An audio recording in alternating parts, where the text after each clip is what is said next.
Hello friends and welcome to Passion for Cooking.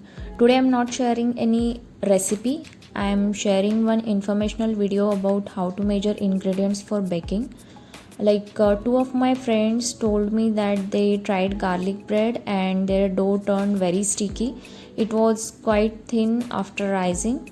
One of them was not able to pull it over and his bread was torn while he was trying to fold it over the cheese.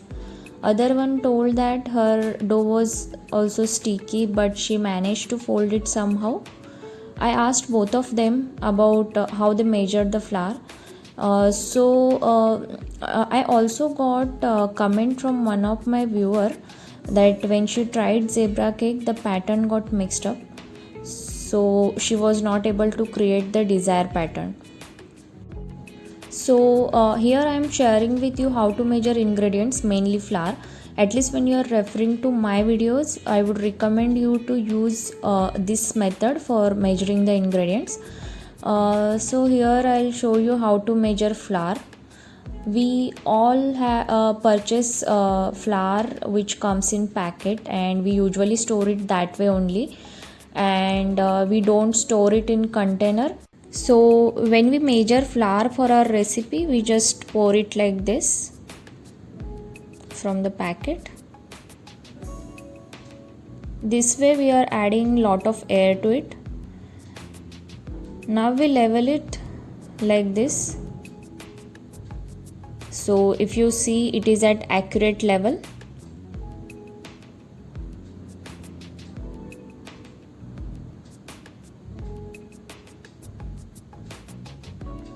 Okay, it looks fine now.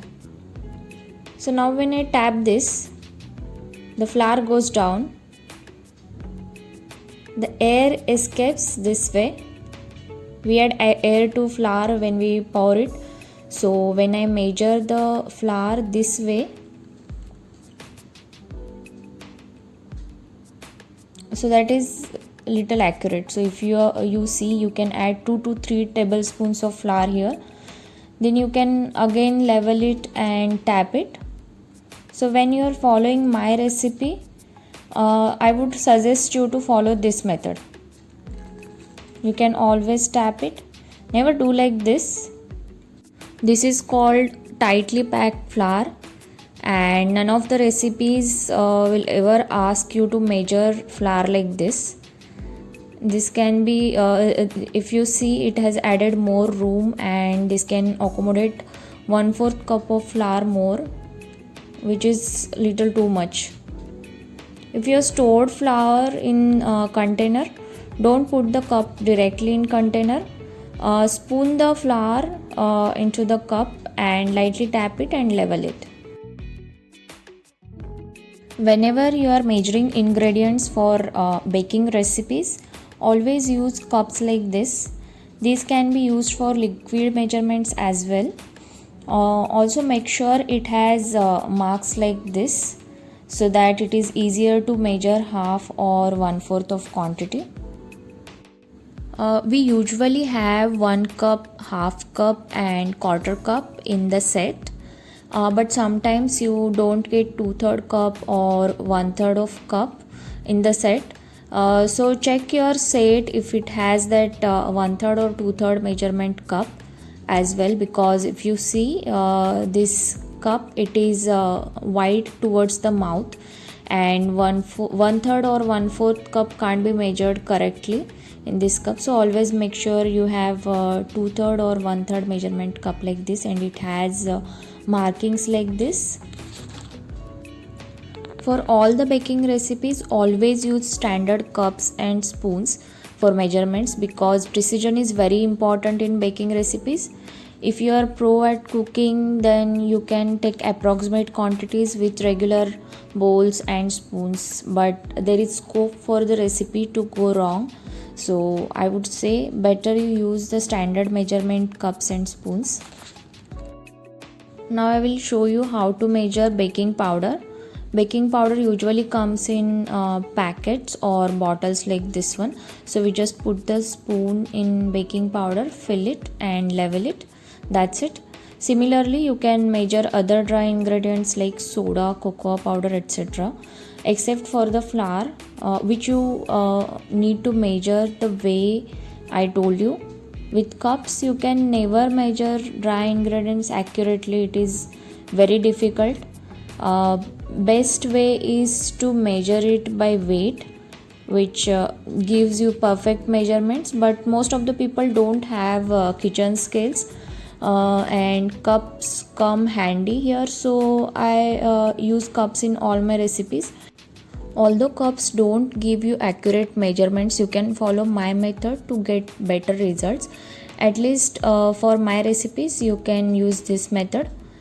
Another thing is, while preparing any baking recipes, if you feel your dough is very sticky or batter is very thin, you can always add 1 or 2 tablespoons of flour for each cup of flour, and refer the video to check the consistency. You can adjust the consistency in bread recipes before you keep them for proving.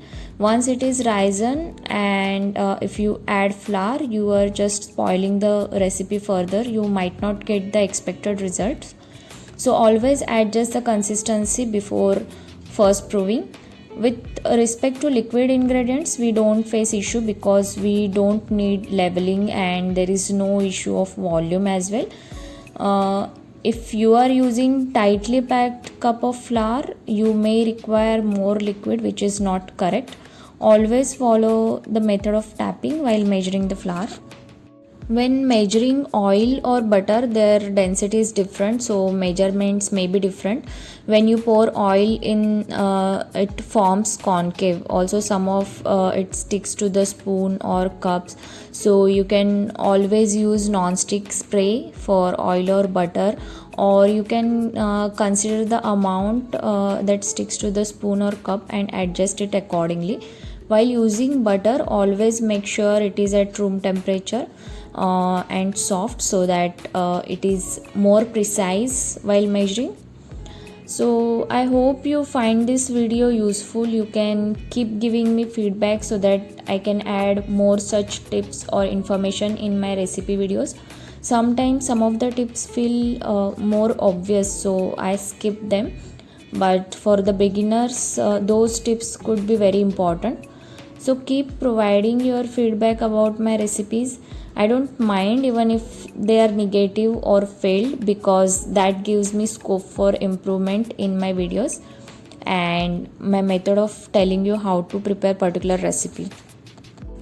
So I hope I get feedback for all my recipes whenever you try, so that I can improve it further. And I urge all of you to subscribe to my channel. Thank you.